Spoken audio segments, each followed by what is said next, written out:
ये कृष्ण पक्ष की एकादशी है ना, भाद्र कृष्ण पक्ष।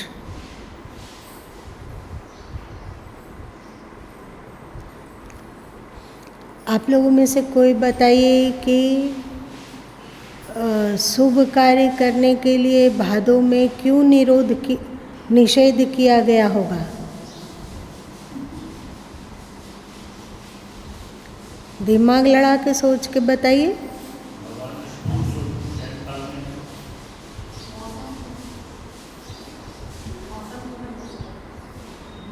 मौसम,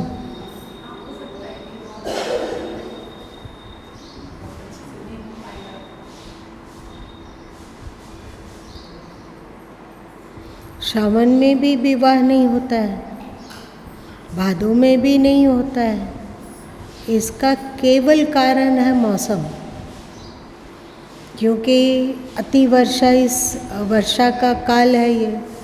तो वर्षा काल में ना ही लोग संगठित हो पाएंगे, बहुत अधिक लोग जमा हो पाते हैं। और एक बात और है कि शुभ कार्य, कोई यज्ञ हो, विवाह हो, तो अधिक लोग के रहने पर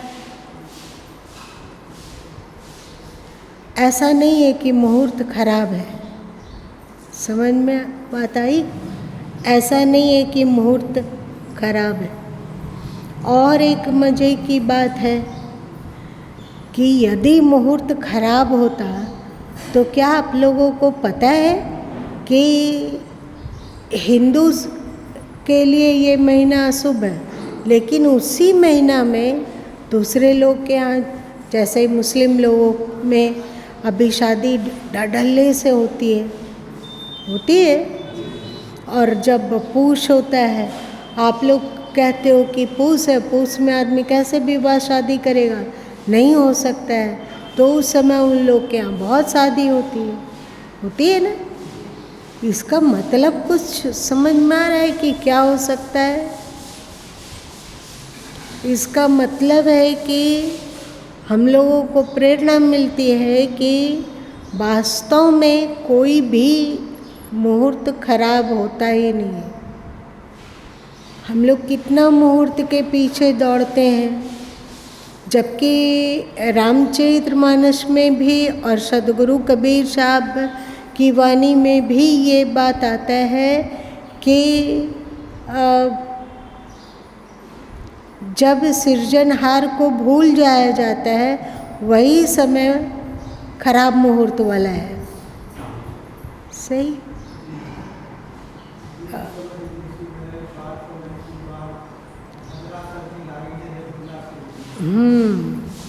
और इसी तरह की बानी रामचरितमानस में भी है। उसमें हनुमान जी के मुख से बुलाया गया है कि जब राम को भूल जाया जाता है, रघुवीर को भूल जाया जाता है, वही समय खराब मुहूर्त वाला है।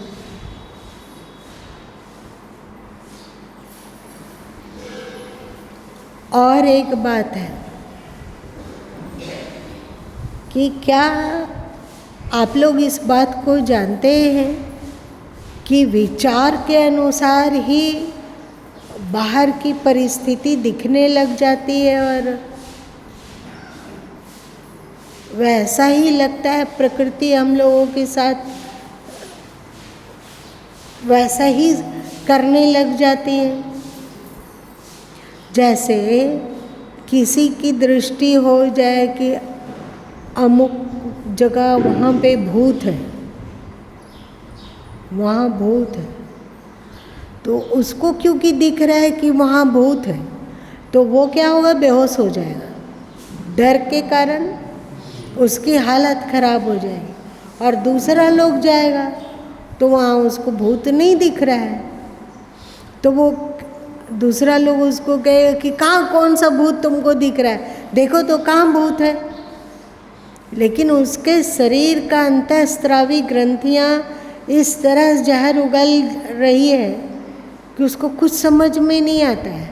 लेकिन जिसको भूत नहीं दिख रहा है, मतलब जो नहीं ये भावना कर रहा है कि वहाँ भूत है, तो क्या वो भी बेहोश होकर गिर जाएगा?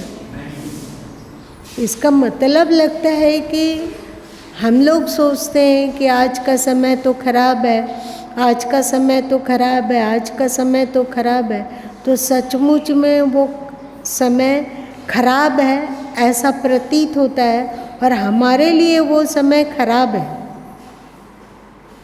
आप लोग को जानकर ये आश्चर्य होगा कि जब गुरु माँ उस ज़मीन को खरीद रहे थे, उधर वाले ज़मीन, तो वो भादों का महीना था।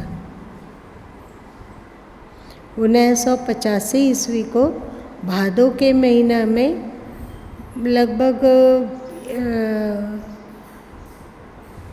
गणेश चतुर्थी के 2-3 दिन पहले, 4 दिन पहले ज़मीन की रजिस्ट्री हुई है। मतलब लगभग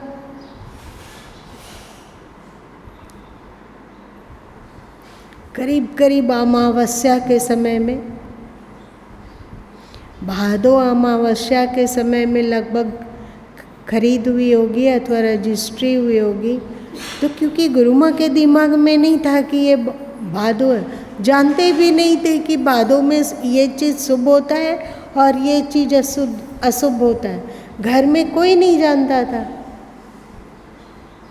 और गुरु माँ कभी कल्पना भी नहीं था कि कोई समय अशुभ होता है और कोई समय शुभ होता है, क्योंकि ऐसे परिवार में पला पोसाया गया जहाँ पे ये सब की मान्यता नहीं थी। तो न इसकी जानकारी थी, न इसका भय था। तो बताओ क्या गलती हो रहा है, क्या गलती हो रहा है? मतलब वो परिसर गलत समय में खरीदाया हो तो अशुभ क्या हो रहा है? जो हो रहा है वो शुभ ही हो रहा है। चाहे हम लोग कार्य भी कर रहे हैं तो शुभ ही कर रहे हैं। और वही उसी बिल्डिंग में गुरु माँ के द्वारा बीजक टीका भी लिखा गया, आश्चर्य रहस्य भी लिखा गया, साखी का टीका भी लिखा गया, और गीता के प्रति भी लिखा गया और लिखा जा रहा है। तो बेचारा उस बिल्डिंग का कहाँ कोई दोष है? हाँ, और साथ में वो परिसर इतना अच्छा लगा होगा गुरु और गोविंद को कि वे लोग एकदम जबरन आके धमक गए। तो हम लोगों को क्या करना चाहिए कि मन को शांत, प्रसन्न और सब कुछ ईश्वर में है, ये भावना रखनी चाहिए। सही ना? आज एकादशी है। ये विशेष पवित्र दिन क्यों है? क्योंकि आज हम लोग विशेष रूप से ईश्वर का कीर्तन कर पाते हैं, अथवा ईश्वर का नाम ले पाते हैं, अथवा और अधिक चौकन्ना होकर अपने जीवन को निर्मल बना के रखना चाहते हैं, है कि नहीं? इसलिए एकादशी कीमती है। और यदि इस दिन, एकादशी के दिन भी जैसा नित्य प्रतिदिन है वैसे ही रह रहे हैं, तो एकादशी कोई मुहूर्त वाला नहीं है। क्योंकि फिर सृजनहार स्मरण में नहीं है, इसलिए फिर वो एक साधारण दिन है, जैसे दशमी, जैसे अमावस, जैसे पूर्णिमा, जैसे चौथ, है ना?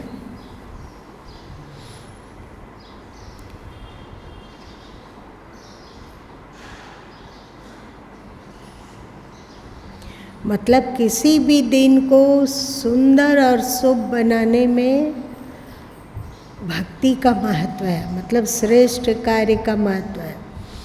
तो जब भक्ति का इतना महत्व है तो सब कीर्तन में प्रवेश करने से पूर्व क्यों ना हम लोग भक्ति दान मोहे दीजिए की प्रार्थना कर लिया जाए। ठीक है?